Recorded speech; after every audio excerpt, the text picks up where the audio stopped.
Baik, terima kasih Zaleha dan Terence di Angkasa Puri.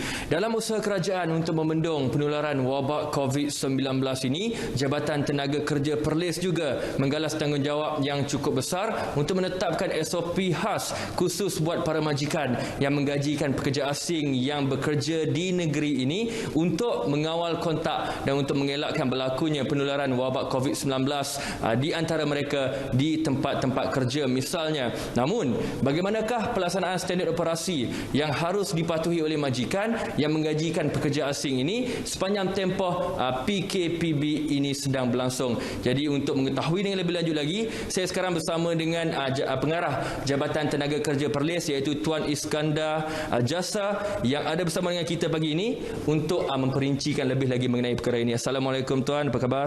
Assalamualaikum. Sihat, alhamdulillah.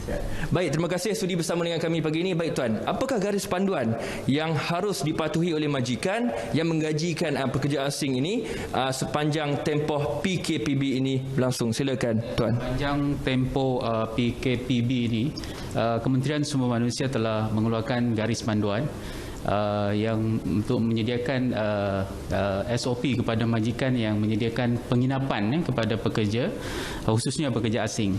Jadi ini adalah merupakan SOP tambahan yang disediakan oleh Kementerian Kesihatan Malaysia, yang mana kita semua sedia maklum ada arahan untuk kita menggunakan mask pada pekerja-pekerja sepanjang mereka berada di tempat awam, juga penggunaan hand sanitizer dan juga penjarakan sosial lebih daripada 1 meter ya.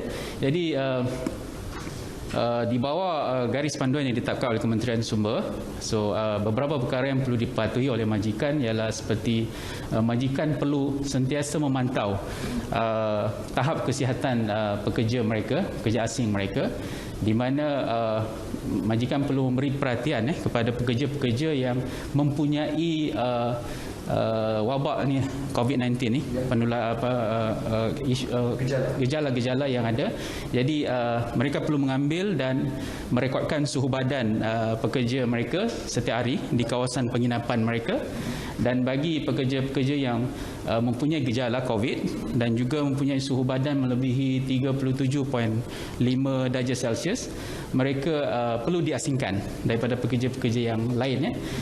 Dan bagi kes-kes yang melibatkan kecemasan, majikan adalah bertanggungjawab untuk memastikan mereka menghubungi pihak berkuasa, khususnya Kementerian Kesihatan, untuk tindakan lanjut. Perkara lain yang penting adalah dari segi penjarakan sosial. Kita sepatutnya sedia maklum bahawa di syarikat ataupun di penginapan, biasanya kawasan penginapan pekerja ini adalah agak sesak dan mungkin disebabkan ruang yang terhad. Jadi isu penjarakan sosial ini amat perlu diberi perhatian oleh pihak majikan.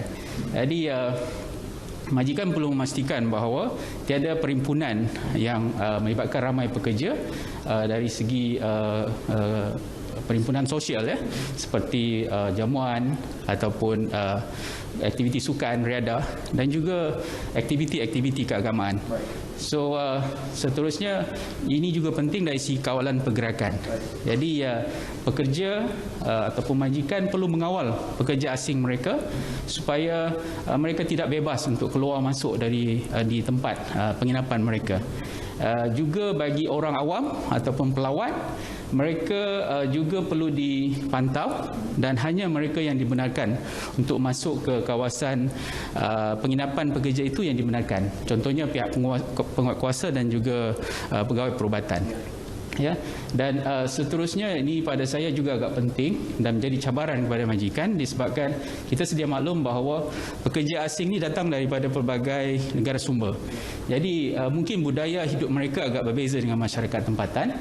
Jadi majikan perlu mendidik pekerja mereka dan mendisiplinkan mereka tentang perkara-perkara yang berkaitan dengan kebersihan kawasan penginapan dan juga kebersihan diri.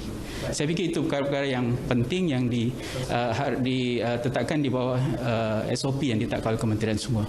Baik, setakat ini bagaimana pula dengan tahap pematuhan oleh majikan yang setakat ini yang dilakukan oleh pihak Jabatan Tenaga Kerja Perlis setakat ini? Silakan. JTK Perlis juga adalah merupakan satu agensi yang diberi tanggungjawab di bawah task force COVID-19. Jadi berdasarkan kepada pemantauan kita terhadap SOP yang ditetapkan oleh Kementerian Kesihatan, didapati bahawa di negeri Perlis khususnya, didapati majikan pada tahap pematuhan dia agak baik dan memuaskan. Walau bagaimanapun, JTK Perlis juga ada membuat pemantauan berkaitan dengan penyediaan penginapan.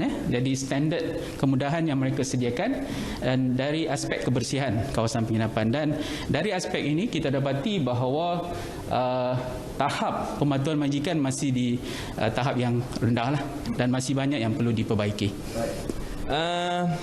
Sehingga kini, apakah saranan dan juga pendekatan Jabatan Tenaga Kerja Perlis untuk memastikan setiap majikan di Perlis sentiasa mematuhi piawaian yang telah pun ditetapkan? Silakan. Bagi di negeri Perlis sendiri, kita ada beberapa pendekatan yang kita laksanakan. Yang pertamanya dari segi promosi. Sepanjang tempoh PKP dan PKPB ini, so kita banyak menyalurkan maklumat dan perkara-perkara yang terkini kepada pihak majikan untuk dirujuk dari di laman web kita dan juga di media sosial, seperti Facebook dan sebagainya. Yang keduanya, kita membuat penguatkuasaan. Jadi kita akan secara berterusan di JTK akan berterusan untuk membuat pemantauan dan penguatkuasaan terhadap majikan yang menggajikan pekerja asing, khususnya yang ada penginapan pekerja, untuk kita memastikan mereka menyediakan kemudahan yang bersesuaian untuk pekerja untuk tinggal.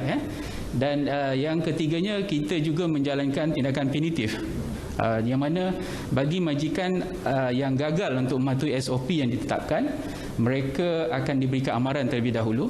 Tetapi jika masih engkar, kita akan mengambil tindakan menutup operasi syarikat itu, dan ini boleh diambil tindakan di bawah Akta Pencegahan dan Pengawalan Penyakit Berjangkit 1988. Dan akhir sekali, JTK juga akan mewujudkan peraturan yang baru.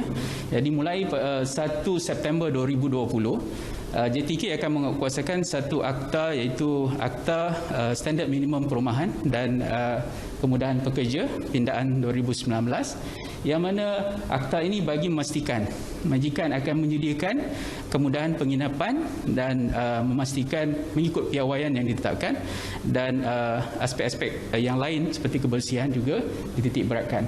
Jadi majikan juga perlu mendapatkan perakuan daripada Ketua Pengarah Jabatan Tenaga Kerja Semenanjung Malaysia sebelum mereka menyediakan kemudahan penginapan. Baik, terima kasih lagi sekali kepada Tuan Iskandar Jasa selaku Pengarah Jabatan Tenaga Kerja Perlis yang sudi bersama dengan kami pagi ini. Dan terima kasih juga untuk anda yang sentiasa mematuhi SOP-SOP yang telah ditetapkan oleh kerajaan untuk membendung penularan wabak COVID-19 ini di negara kita. Kami di RTM berhikmat untuk anda. Kembali semula bersama dengan Zaleha dan Terence di Angkasa Puri. Silakan.